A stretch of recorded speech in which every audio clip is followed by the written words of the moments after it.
Hey guys, welcome back here to my channel and today to another Parkitect build. Today I am tackling the mini map challenge, the 10 by 10 micro map with the mini coaster. This is the December challenge that I have set and I'm really looking forward to showing you what I did for this one. I am basically going to be designing this to look like a German mine. I'm going to pop a picture on the screen now of a random one from Google, but these are very common in the Ruhrgebiet, which can be found in the west side of Germany, in the Bundesland Nordrhein-Westfalen. And yeah, these are dotted about all over the place. And every time I pass one in the car or something, I always think they would be a really cool urban theme park because they're all abandoned. And I always feel like it'd be so cool if there was coasters weaved in around them, or they were like turned into like an entrance for an amusement park or something. And very often some of these have cafes and meet-up spots for vintage cars, that kind of thing. And so they are used, the areas are used, you can walk your dog around these areas, that kind of thing. But yeah, it just felt like I always think about them being a theme park, and that's what I really wanted to do today for this mini map.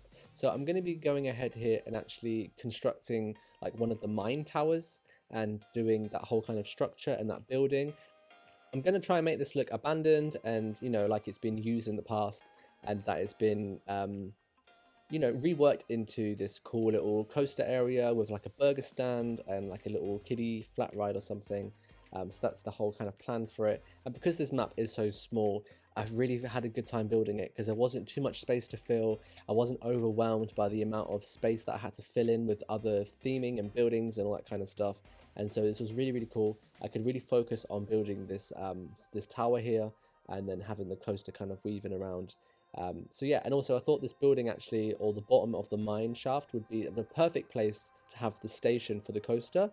The bottom of these buildings are normally quite open, and so I felt like the coaster could actually be built underneath the structure, and then you just have like a path and that going in underneath, and then leading the guests up to the coaster. And I felt like the kiddie coaster was kind of just perfect for this because it's not too big and it fits very nicely underneath this. And yeah, I'm just trying to play here with different kind of textures and colors on the wall, and I found out by placing some like smaller pieces on top of the existing wall there, I can kind of overlay them a little bit and get these different shades of brick and things in there, because in some pictures that I found on Google, the bricks and everything on the side, they are kind of bordered up, they have different colors and textures and things, and also all these mine shafts are not all the same, they're all different, they all have like a different design or a different purpose, I guess.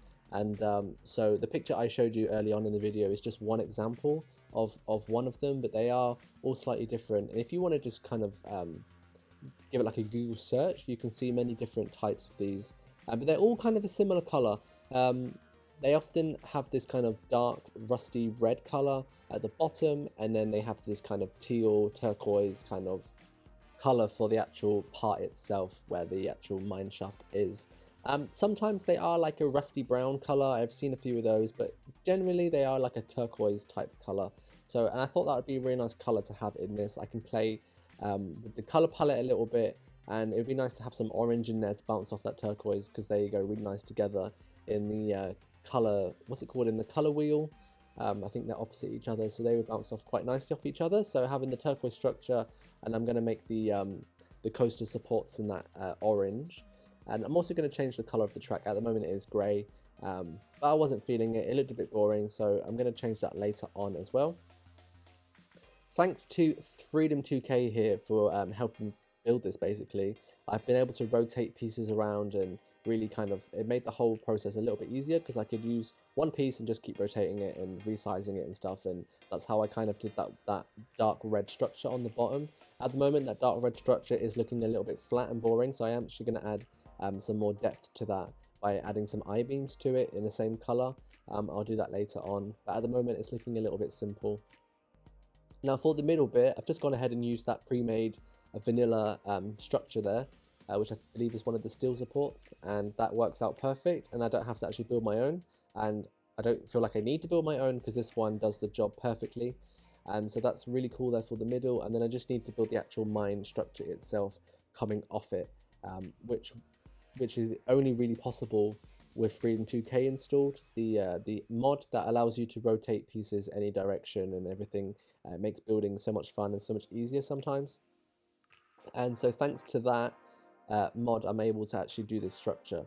I actually have wanted to do this theme for quite a long time. It's been in my head that I've been wanting to do this, and I've just never really had the right map to do it in, or two, I've not really had the possibility to do it.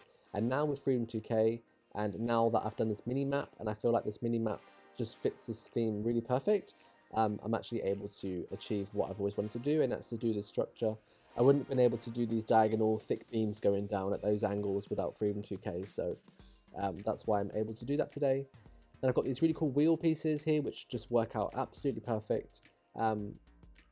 I'm not sure if there's animated ones or not. There might be actually, so maybe I could change those to have them actually rotating. But actually, do you know what, thinking about it, they wouldn't be rotating because this is abandoned and the mine shafts are not used anymore. And so actually I think they would be still. So now that I've said it, I don't need to change it. The mini coaster itself is a coaster that I never really used, to be honest. It's not a coaster that I jump to build when I want to build a cool coaster or something.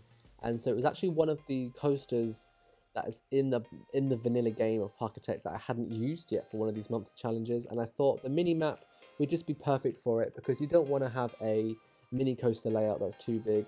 Also, the mini coaster is quite restricting with what you can do. You don't want to add inversions to it or anything because that would be weird. And ended up coming up with this design. I believe it's maybe, I did use Coaster Anarchy to build it, so I believe maybe the coaster is a little bit taller than the coaster would actually generally allow you to build it. But I really like the layout. It was actually shorter to begin with. It didn't have the helix on the end, and I believe it just was much shorter. And I looked at it and I thought I could make it a little bit more interesting, and I could make it just do a little bit more for the space that it's in. And I managed to squeeze in that final helix at the end. The heads of the people on the trains actually do clip the track above on the helix, and the game let me build it, so I built it. And we're just going to ignore that feature. I'm not really looking at functionality of the coaster itself. I'm just kind of looking at the details of the theming and how it's all put together and how it looks, and making it aesthetically pleasing. And that's kind of my goal for doing these challenges. It's not about making a profit or about having like a functional coaster that doesn't clip. I mean, it's nice when things don't clip, but the layout is what it is. I didn't really realize that it clipped when I built it, but we realized afterwards, and do you know what, it's fine. It doesn't really bother me too much as long as the theming's nice, and that's kind of my aim for this.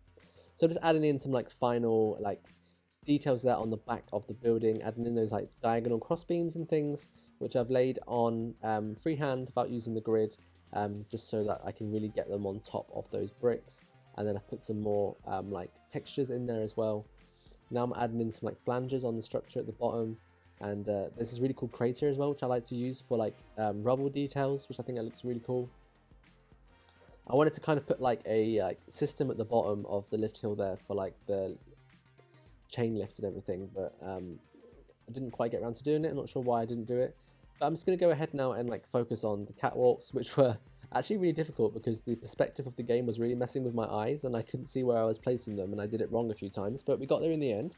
And the catwalks are now, I think catwalks make such a difference when you're doing a coaster build.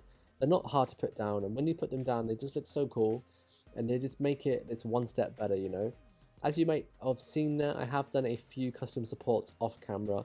That was just me kind of experimenting and figuring out how I wanted to do them, and now that I've figured it out, I'm going to go ahead and actually do the entire coaster. You know me, I love a custom support. I don't like the in-game vanilla supports. I think they look just a bit strange, a bit unrealistic, and I really like to do my own, and I just think it just elevates a build or a coaster. So it's worth doing. It can take quite a while sometimes, but if you just put on some nice music or a podcast and you're kind of just playing, the time goes by, and before you know it, your supports are done. And obviously these are a bit more different to what I normally do. Normally I just do like a pole with a footer, and these obviously have more of like a bit of a structure going on. And so I've used the I-beam, I've scaled it down, and then I've used some pillars at the side, and then a little footer for each pole to give it that more kind of kiddie coaster kind of vibe. I just wanted to dress up that helix corner there with some rocks and some foliage, and I've put some like grass around. These grass pieces that I've been using are my favorite pieces from the Max Freak Foliage Essentials. They're from the first set, not the second. and I absolutely love those grass pieces. I think they look awesome, and I just think they add so much texture to the ground, so I love using those. The curve at the end of this coaster is actually track edited, because I had to make it like 1.5 tile wide rather than like 4 tiles or something, and so I didn't want to have like a hairpin curve because that looks odd. So I had to like completely custom do that bit on the end so that the track would join up with the station, because it was such a small space. So I did cheat a little bit with getting the coaster in a small space, but it works out, it's fine.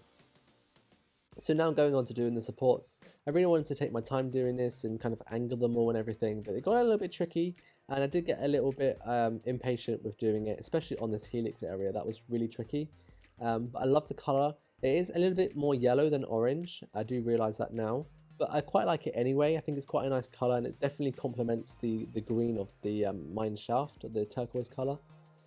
So I think the two colours go very nicely together. As you just saw there, I just skipped ahead a little bit, just because sometimes doing custom supports can be really boring, especially if it's like an hour-long footage that's been time-lapsed of me just placing beams. It can be a little bit tedious to watch, so you get the idea of how I'm doing it, and I'm just kind of, you know, supporting up the track where I think it would be supported in real life, and just kind of adding in beams here and there, making sure that the track can clear the supports in all the areas, apart from that little bit at the bottom there where the helix is just a bit strange, but I do try and get around it. And yeah, and thanks to Freedom 2K, of course, I can put pieces at angles and on diagonals and make this whole thing nice and supported.